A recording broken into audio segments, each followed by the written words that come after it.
Tired of losing your signal the second you walk into the bedroom? In this year, dead zones are a choice. If you've got a Verizon Extender, but you're still seeing one bar, it's likely not paired correctly to your main router.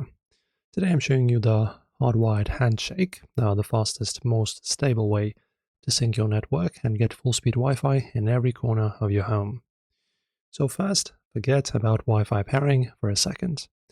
Bring your extender into the same room as your router. Plug the extender into a power outlet and connect it to your router using a Coax cable or an Ethernet cable.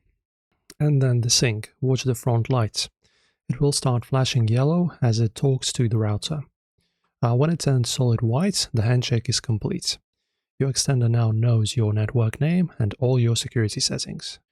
And then when it turns solid white, the handshake is complete. Your extender now knows your network name and all your security settings. And now let's move it to its permanent home. Unplug the extender and move it to a spot halfway between your router and your dead zone. And then plug it back to a Coax or Ethernet outlet in that room. If you have to go wireless, look at the front LED. If it turns solid yellow, you're too far away.